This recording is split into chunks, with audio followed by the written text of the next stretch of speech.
اعوذ باللہ من الشیطان الرجیم، بسم اللہ الرحمن الرحیم۔ السلام علیکم ورحمۃ اللہ وبرکاتہ۔ عزیز طالب علم ساتھیوں، اس دنیا کے مسائل پر پریشان ہونے کی بجائے اللہ تعالیٰ سے اپنا تعلق مضبوط کر لیجئے، کیونکہ حقیقی اور بے لوث تعلق وہ ہوتا ہے جو وقت، حالات، ضرورت اور مزاج کے بدلنے کے باوجود بھی قائم رہتا ہے۔ اللہ تعالیٰ سے دعا ہے کہ آپ ہمیشہ صحت مند، سلامت، خوش رہیں اور خوشیاں بانٹتے رہیں، آمین۔ عزیز ساتھیوں، ہمارا آج کا موضوع جماعت دوہم سے تعلق رکھتا ہے۔ جماعت دوہم حصہ نثر، موضوع ہے نظریہ پاکستان، جس کے مصنف ہیں ڈاکٹر غلام مصطفیٰ۔ ہم اپنے موضوع کا آغاز کرتے ہیں۔ نظریہ پاکستان، ڈاکٹر غلام مصطفیٰ خان کے اس موضوع سے متعلق ہم تعارف، مرکزی خیال، خلاصہ، پیراگراف کی تشریح اور مشقی سوالات کے ذریعے سے اس سبق کو ایک مرتبہ پھر سمجھنے کی کوشش کی جائے گی۔ جی، تو سب سے پہلے ڈاکٹر غلام مصطفیٰ خان کا ایک مختصر سا تعارف۔ ڈاکٹر غلام مصطفیٰ خان 1 جولائی 1912 کو جبل پور، ہندوستان میں پیدا ہوئے۔ 1928 میں انجمن اسلامیہ ہائی اسکول جبل پور سے 9ویں جماعت پاس کر کے، یعنی 9th کلاس پاس کر کے علی گڑھ چلے گئے۔ علی گڑھ یونیورسٹی سے LLB، MA اردو اور MA فارسی کی ڈگریاں حاصل کیں۔ 1947 میں اردو میں PhD کیا۔ 1959 میں ناگپور یونیورسٹی سے D.Litt کی ڈگری حاصل کی۔ عملی زندگی کا آغاز کنگ ایڈورڈ کالج امروتی سے بطور لیکچرار کیا۔ پاکستان بننے کے بعد اردو کالج کراچی سے وابستہ ہوئے۔ سندھ یونیورسٹی میں بطور صدر شعبہ اردو کے طور پر خدمات سر انجام دیں۔ سندھ یونیورسٹی میں صدر شعبہ اردو کے طور پر خدمات انجام دیں۔ انہیں ستارہ امتیاز، نقوش ایوارڈ، اقبال ایوارڈ اور نشان سپاس ملا۔ ڈاکٹر صاحب 25 ستمبر 2005 کو حیدرآباد، پاکستان میں انتقال کر گئے۔ جی، تو یہ تھا ان کا مختصر سا تعارف۔ آگے چلتے ہیں ڈاکٹر غلام مصطفیٰ خان کے ادبی خدمات کی جانب۔ ڈاکٹر غلام مصطفیٰ خان ایک تحقیقی شخصیت، پاکستان کی ممتاز روحانی شخصیت، محقق، تحقیق کرنے والے، ماہر لسانیات یعنی زبان دانی کے ماہر، زبان کے ماہر، عالم دین، مترجم اور ایک عظیم ماہر تعلیم۔ ڈاکٹر غلام مصطفیٰ خان اپنی ہمہ جہتی کے جن حوالوں سے جانے جاتے ہیں ان میں معتبر حوالہ آپ کی تحقیق ہے۔ اس حوالے سے آپ نے وہ حیرت انگیز کام سر انجام دیے ہیں جو اب تک تشنہ تحقیق تھے، یعنی جن پر اب تک تحقیق نہیں ہوئی تھی، ان موضوعات پر ڈاکٹر صاحب نے قلم اٹھایا، یعنی لکھا۔ لسانیات سے لے کر شخصیات تک آپ کے تحریر کردہ مقالات اور مضامین نے اردو ادب کے لیے فکر کے نئے نئے دریچے وا کیے ہیں، یعنی فکر کے دروازے کھول دیے۔ ڈاکٹر صاحب کی تحقیقی نثر اپنی روانی اور نرم روی کی وجہ سے دیگر تمام لوگوں سے منفرد اور ممتاز ہے، منفرد ہے، یونیک ہے۔ موضوع کیسا ہی خشک اور بے روح کیوں نہ ہو، آپ کے قلم کی زد میں آتے ہی پانی ہو جاتا ہے اور بحث ایک دریا کی طرح رواں دواں قاری کی نظر سے ہوتی ہوئی، یعنی اپنے پڑھنے والوں کی نظر سے ہوتی ہوئی، اس کے ذہن میں اترتی چلی جاتی ہے۔ آپ نے اردو، عربی، فارسی اور انگریزی میں 100 سے زیادہ کتابیں تصنیف کی۔ آپ کی کتاب اقبال اور قرآن پر آپ کو اقبال ایوارڈ دیا گیا۔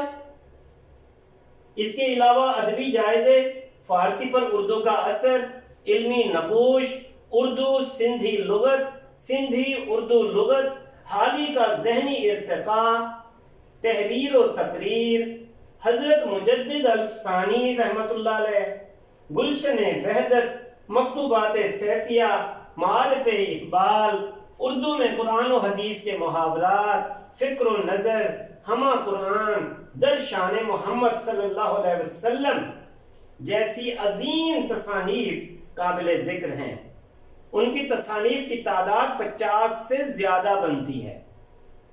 تو عزیز ساتھی، یہ ان کی ادبی خدمات کا ایک مختصر سا جائزہ تھا۔ آگے چلتے ہیں اپنے موضوع نظریہ پاکستان کی جانب۔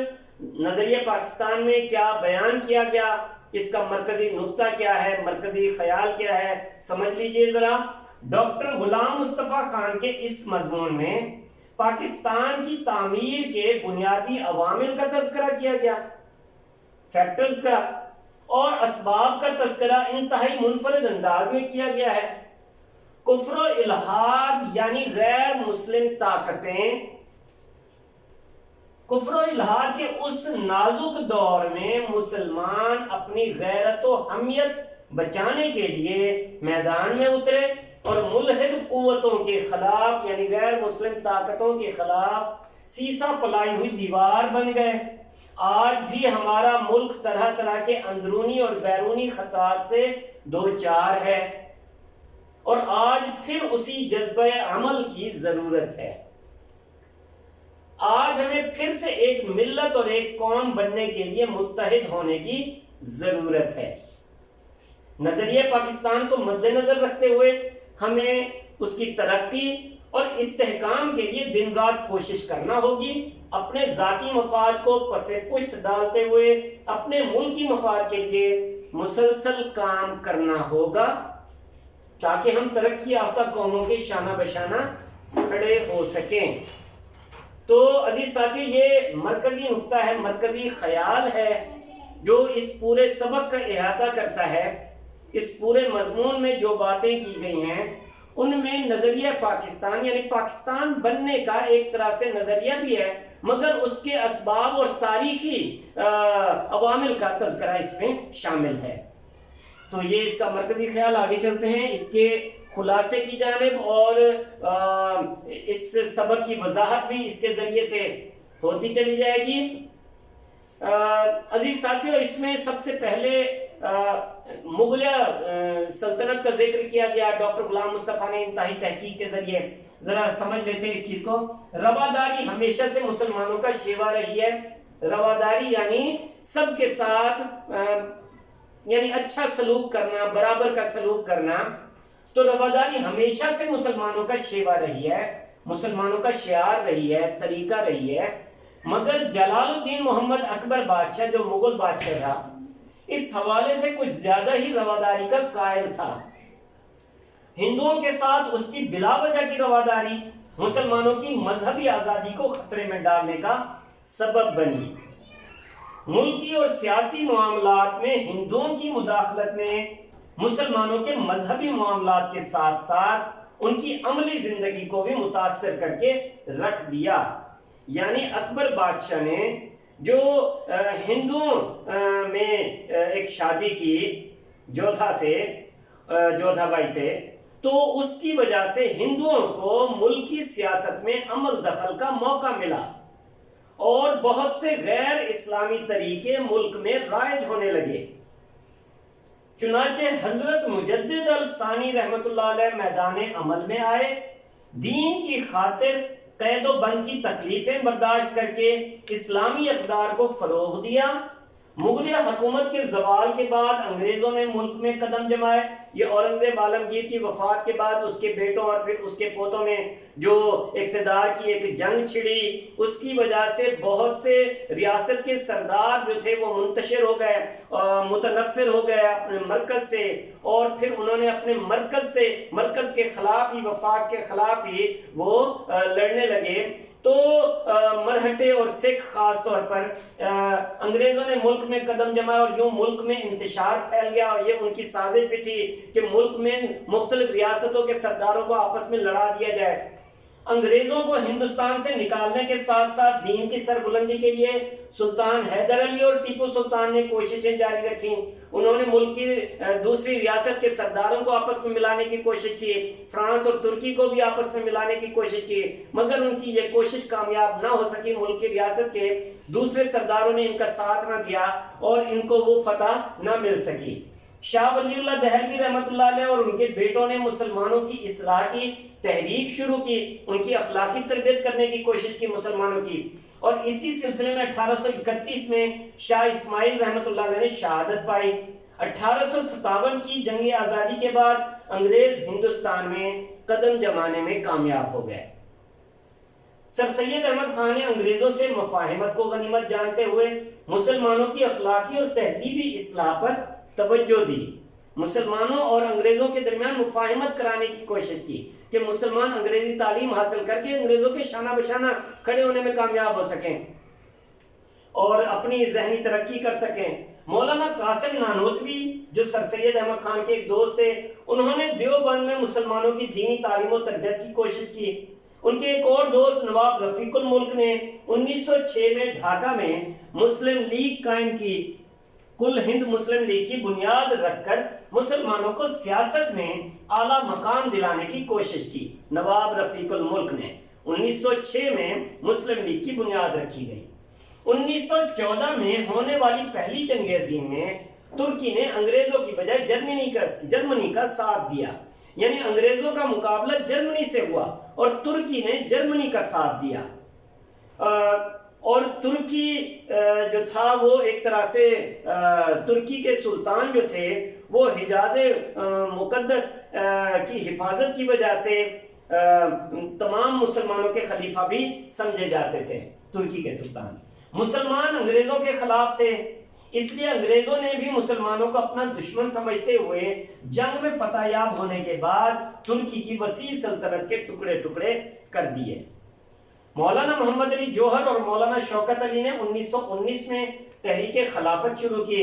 جب ترکی کی وسیع سلطنت کے انگریزوں نے ٹکڑے ٹکڑے کر دیے تو تحریک یہ خلافت بھی ختم ہو کر رہ گئی. اس خلافت کو دوبارہ شروع کرنے کے لیے مولانا محمد علی جوہر اور ان کے بھائی مولانا شوکت علی نے تحریک خلافت شروع کی 1919 میں. ہندوؤں نے مسلمانوں کے خلاف شدھی اور سنگٹن نام کی 2 خطرناک تحریکیں چلائیں. ان تحریکوں کا مقصد سب سے پہلے مسلمانوں کو ہندو بنانا تھا تاکہ یہ الگ وطن کا مطالبہ ہی نہ کر سکیں. اور جب مسلمانوں نے اپنا دین ترک کرنے کا یعنی دین ترک کرنا گوارا نہ کیا تو پھر مسلمانوں کو ختم کرنے کی تحریک شروع کی گئی, سنگٹن, جسے سنگٹن کہا جاتا ہے. تو یہ شدھی اور سنگٹن 2 خطرناک تحریکیں ہندوؤں نے چلائیں.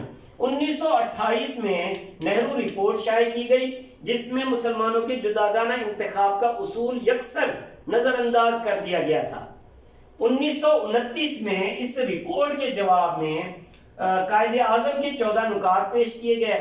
1930 میں الہ آباد میں جو مسلم لیگ کا جلسہ ہوا, اس اجلاس میں علامہ اقبال نے اس اجلاس کی صدارت کرتے ہوئے مسلمانوں کے لیے ایک الگ مسلم ریاست کے قیام کی تجویز پیش کی کہ مسلمان اور ہندو 2 الگ الگ قومیں ہیں اور اس لیے مسلمانوں کے لیے ایک الگ ریاست کا قیام ضروری ہے.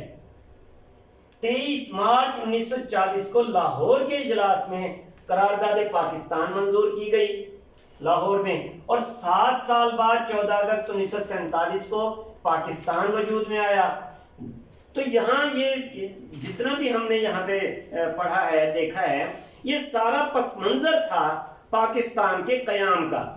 یعنی اکبر بادشاہ سے لے کر اور قرارداد مقاصد تک آپ دیکھتے ہیں کہ مختلف حالات و واقعات سے یہ دوچار رہا اور پھر جا کر پاکستان کا قیام ممکن ہوا. اب آتے ہیں دنیا میں قومیت کی تشکیل کے بنیادی نظریات کی جانب. دنیا میں قومیت کی تشکیل کے 2 بنیادی نظریے ہیں. ایک مغربی مفکرین کا قائم کردہ ہے, اہل مغرب نے جو قائم کیا ہوا ہے, اور وہ جو ہے جغرافیائی حدود سے منسلک ہے. جغرافیائی حدود یعنی جن کے پاس اپنی سرزمین ہے, اپنا وطن ہے, اپنا ملک ہے. جبکہ دوسرا نظریہ مسلمانوں کا ہے جو ایک کلمے کی بنیاد پر وجود میں آتا ہے.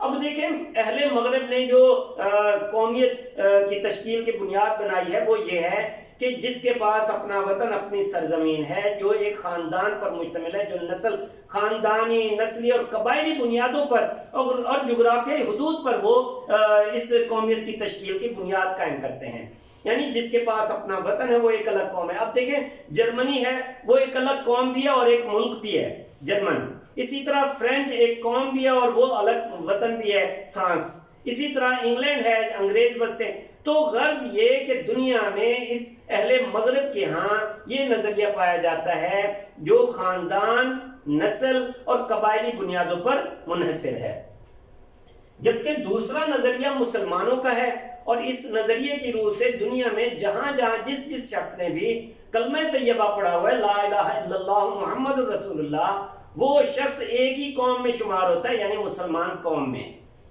تو ایک کلمے کی بنیاد پر یہ مسلمانوں کا نظریہ وجود میں آتا ہے۔ نظریہ پاکستان کی بنیاد بھی یہی نظریہ ہے، یہی کلمہ طیبہ ہے۔ تو نظریہ پاکستان میں اسلامی قدروں کا تصور بنیادی حیثیت رکھتا ہے۔ محض اسلامی اصولوں کو رواج دینے، صرف اور صرف اسلامی اصولوں کے رائج کرنے کے لیے، اسلامی اصولوں پر آزادانہ عمل کرنے کے لیے کہ جس میں کسی قسم کی کوئی قدغن اور کوئی پابندی نہ ہو، محض اسلامی اصولوں کو رواج دینے اور اسلامی طریقوں کے مطابق آزادانہ زندگی گزارنے کے لیے یہ ملک پاکستان معرض وجود میں آیا۔ اب ہمارا جینا اور مرنا پاکستان کے لیے ہونا چاہیے۔ اسلامی اصولوں کی روشنی میں پاکستان کو مستحکم بنانے کے لیے ہمیں اپنی کوششیں تیز کرنا ہوں گی تاکہ نظریہ پاکستان کو فروغ دیا جا سکے، یعنی ہمیں اپنے ذاتی مفاد کو بالائے طاق رکھنا ہوگا، ملکی مفاد کو پیش نظر رکھنا ہوگا، اور کوئی بھی ایسا کام نہ کرنا ہوگا کہ جس سے قیامت میں خدا اور اس کے رسول صلی اللہ علیہ وسلم کے سامنے ہم مسلمانوں کو شرمندہ ہونا پڑے، کوئی بھی ایسا کام ہم نہ کریں۔ تو یہ اصل میں نظریہ پاکستان کو فروغ ہوگا، فروغ اسی سے ملے گا۔ جی جناب، تو یہ تحریری صورت میں آپ کے پاس خلاصہ موجود ہے، اس کو مزید پڑھیے، بار بار پڑھیے تاکہ آپ آسانی کے ساتھ آپ کو سمجھ میں آ سکے۔ اب آتے ہیں پیراگراف کی تشریح کے طریقہ کار کی طرف۔ ایک پیراگراف ہے، ایک اقتباس ہے، اس کا تشریحی طریقہ دیکھ لیتے ہیں۔ نمونہ تشریح پیراگراف ہے، اقتباس ہے، نظریہ پاکستان کا مقصد پاکستان کو ایک اسلامی اور فلاحی مملکت بنانا ہے۔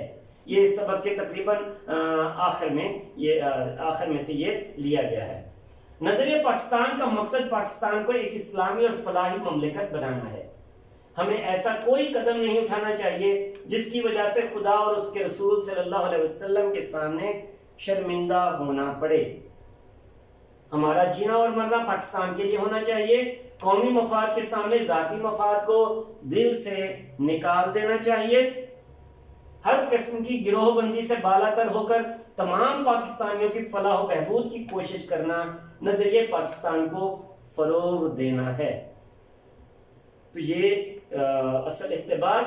اب آتے ہیں تشریح کی جانب۔ سبق کا نام نظریہ پاکستان، مصنف کا نام ڈاکٹر غلام مصطفیٰ خان۔ تشریح اس میں دیکھیں، تشریح میں سب سے پہلے مصنف اور اس سبق کے مختصر پس منظر کو بھی بیان کیا گیا ہے تاکہ وہ چیپٹر پورا جو ہے نا پڑھنے والے کے سامنے آ سکے۔ ڈاکٹر غلام مصطفیٰ خان تحقیق میں ایک نمایاں مقام رکھتے ہیں۔ ان کی تصانیف اور مرتب کردہ کتابوں کی تعداد 50 سے زیادہ ہے۔ یہ یہاں پر مصنف کے بارے میں۔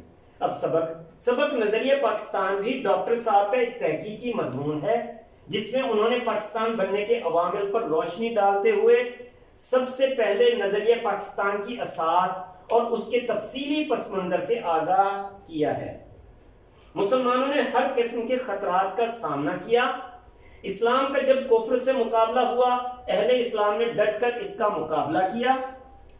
ہر دور میں کسی نہ کسی مصلح یعنی اصلاح کرنے والے نے مسلمانوں کی معاشرتی اور اخلاقی اصلاح کا بیڑا اٹھایا۔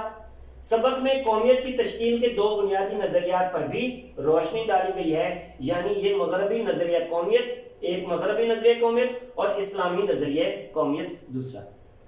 تو یہ سبق کے اس پیراگراف سے پہلے جو کچھ بیان ہو چکا وہ بھی یہاں پہ بیان کیا گیا۔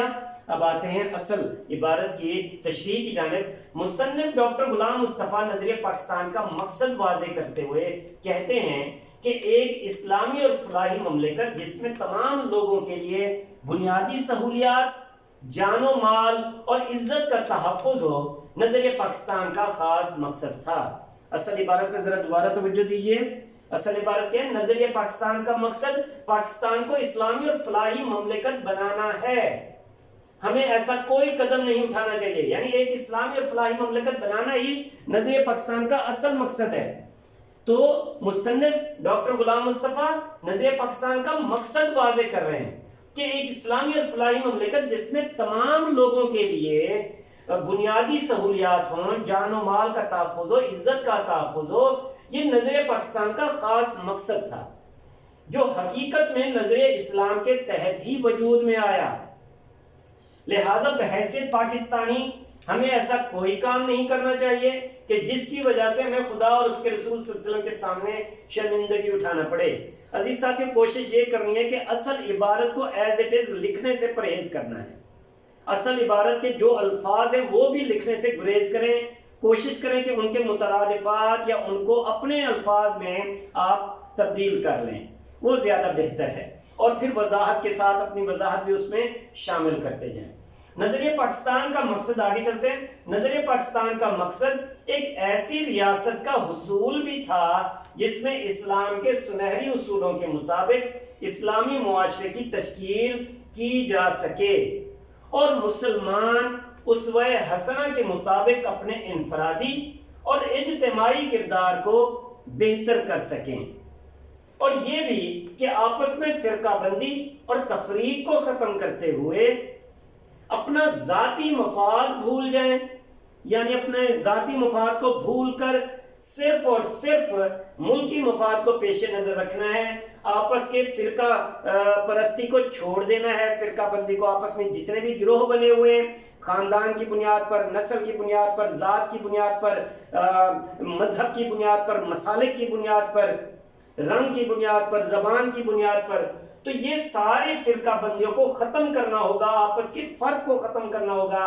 اپنے ذاتی مفاد کو بھول جانا ہوگا، اور صرف پاکستان کی بہتری کی کوشش کرنا ہوگی۔ تو یہ سارا مقصد بیان کیا گیا۔ الغرض یہ کہ ہمارا جینا اور مرنا صرف پاکستان اور اس کی عوام کے لیے ہونا چاہیے۔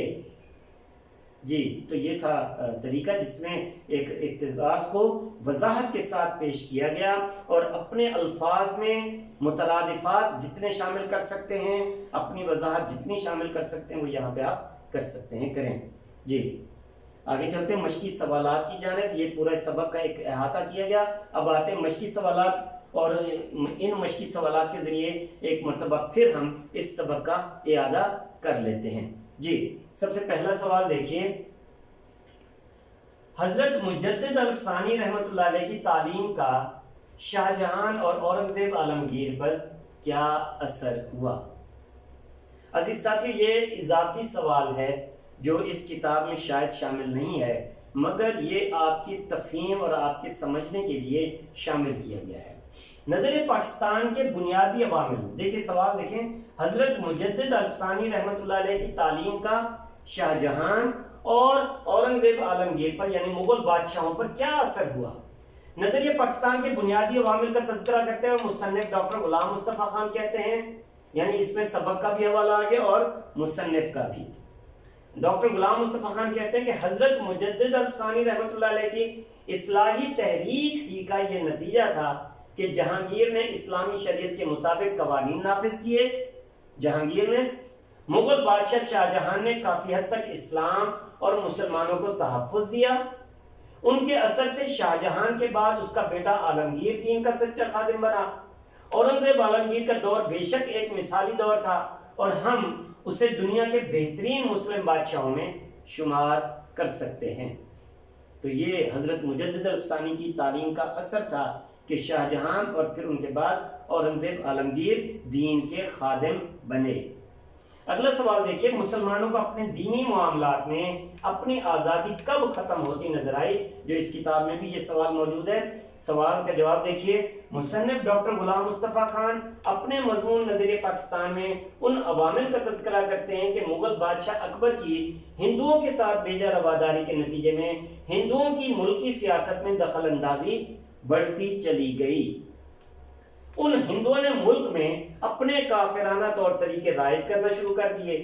یہی وہ وقت تھا جب مسلمانوں کو اپنے دینی معاملات میں اپنی مذہبی آزادی ختم ہوتی نظر آئی۔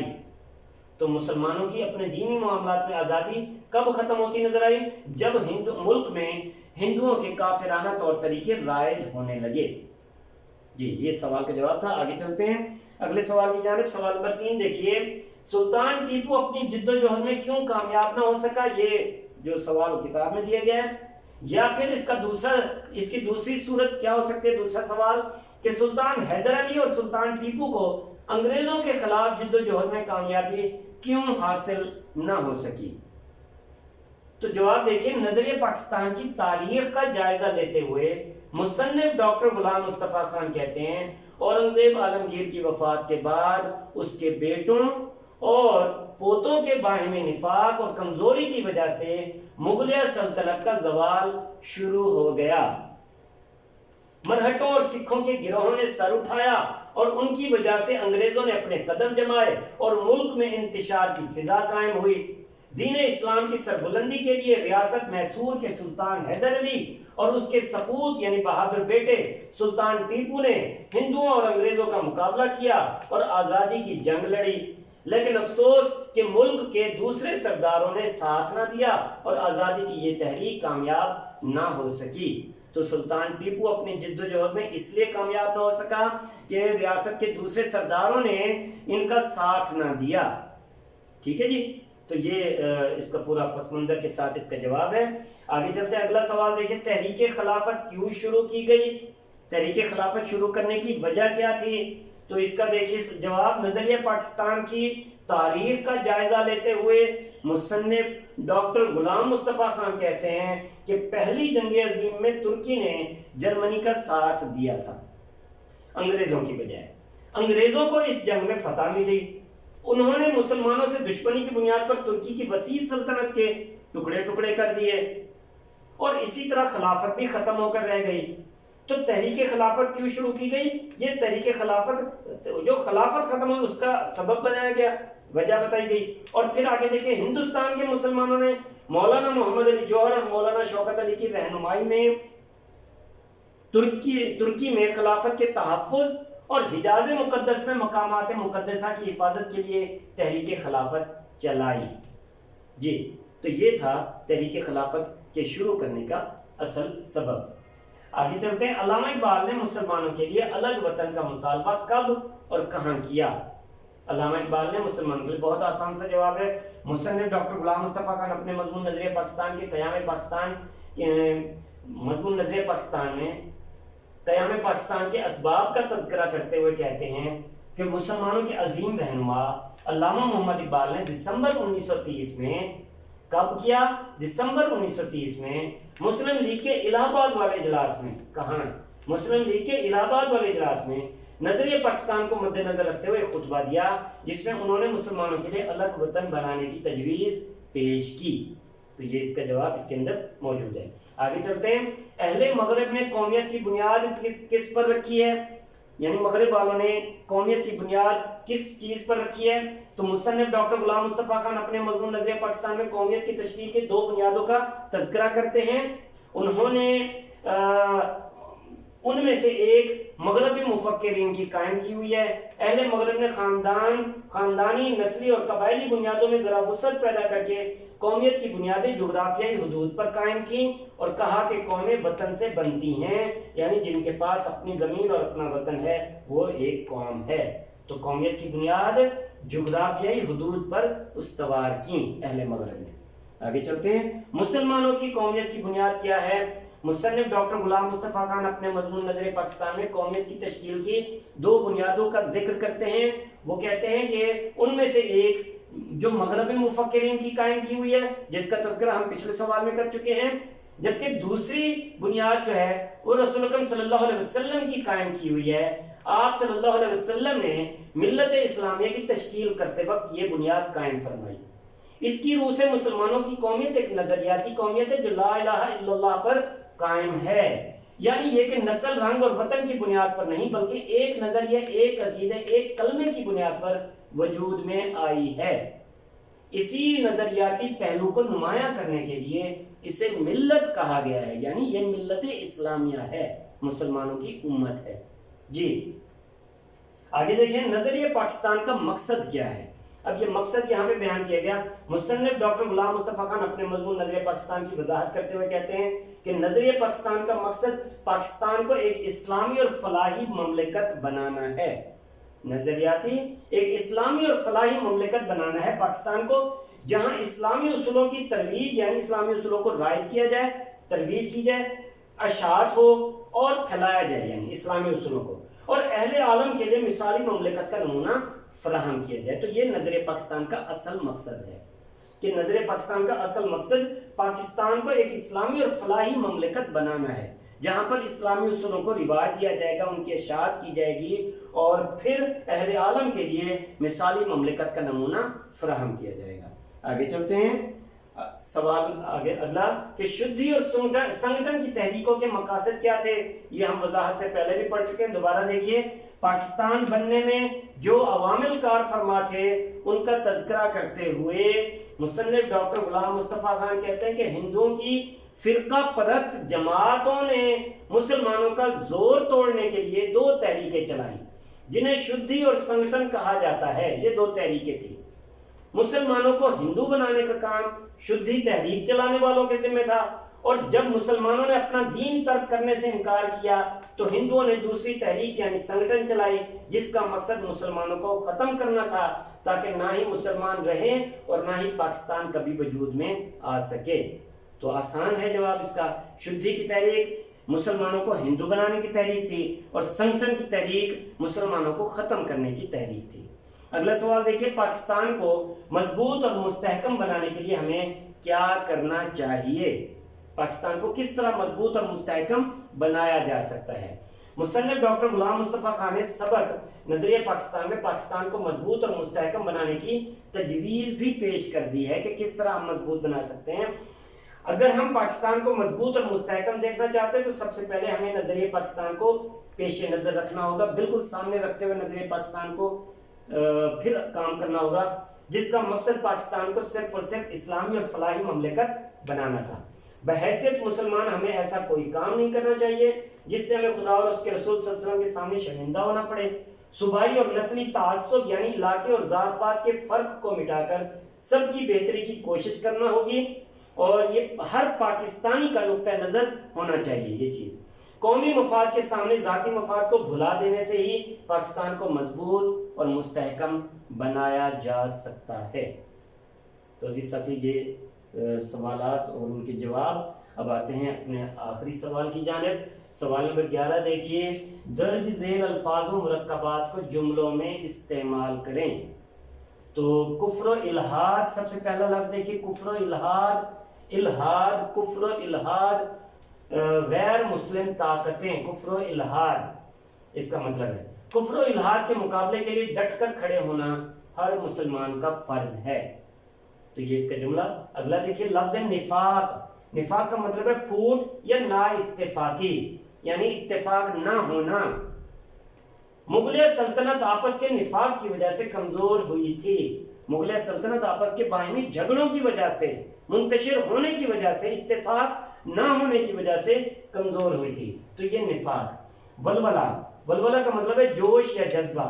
کسی بھی کھیل میں کھلاڑیوں کا جوش و ولولہ ہی جیت کا سبب بنتا ہے. اگلا دیکھیے مستحکم یعنی مضبوط. مستحکم ریاست یعنی پاکستان کا وجود ہی آج خطے کے لیے مفید ہو سکتا ہے. اگلا لفظ ہے ذکر یعنی نقصان پہنچانا. ذکر یعنی نقصان پہنچانا.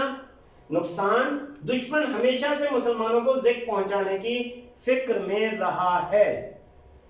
خود مختار. اگلا لفظ ہے کہ خود مختار، جس کا مطلب ہے آزاد، با اختیار ہونا. اتھارٹی والا ہونا، جس کے پاس کسی قسم کی اتھارٹی یا اختیار ہو، خود مختار۔ پاکستان ایک آزاد اور خود مختار ملک ہے۔ اگلا لفظ ہے کہ جمعیت یعنی جماعت، مغربی جمعیت خاندان، نسل اور قبائلی بنیادوں پر منحصر ہے۔ یہ اس کا جملہ ہے، مغربی جمعیت خاندان، نسل اور قبائلی بنیادوں پر منحصر ہے۔ اگلا لفظ دیکھیے اخوت یعنی بھائی چارہ۔ مسلمان اخوت اور مساوات کا جذبہ ہی، مسلمانوں میں اخوت اور مساوات کا جذبہ ہی انہیں دوسروں سے ممتاز کرتا ہے۔ مسلمانوں میں اخوت اور مساوات کا جذبہ ہی انہیں دوسروں سے ممتاز کرتا ہے۔ آگے دیکھیے عمل پہم یعنی مسلسل کام کرنا، مسلسل کام کرتے رہنا، عمل کرتے رہنا۔ اگر کامیابی چاہیے تو عمل پہم کا ہونا بے حد ضروری ہے، مسلسل عمل کا ہونا ضروری ہے۔ فلاح و بہبود یعنی بہتری، اپنی صلاحیتیں ملک و قوم کی فلاح و بہبود کے لیے صرف کرنا ضروری ہے۔ تو عزیز ساتھیو، یہ تھا آج کا موضوع ہمارا، جس میں ہم نے اس سبق کو سمجھنے کی کوشش کی اور ایکسرسائز یعنی مشقی سوالات بھی اس میں پیش کیے گئے ہیں۔ آگے ایک سوال ہے کہ جو کتاب میں دیا گیا کہ سبق میں موجود شخصیات میں سے کسی ایک شخصیت پر مختصر نوٹ لکھیں۔ اصل سوال یہ ہے، سبق میں موجود شخصیات میں سے کسی ایک شخصیت پر مختصر نوٹ لکھیں۔ یہ ذرا ذہن میں رکھیے گا، یہ سوال نہیں ہے۔ سوال کیا ہے؟ سبق میں موجود شخصیات میں سے کسی ایک شخصیت پر مختصر نوٹ لکھیں۔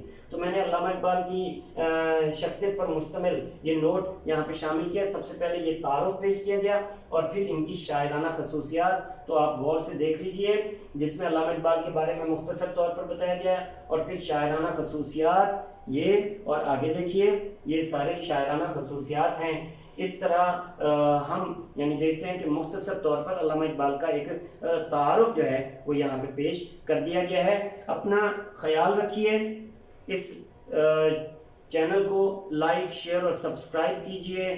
چینل ہے محمود بھٹی آرٹسٹ۔ اللہ حافظ۔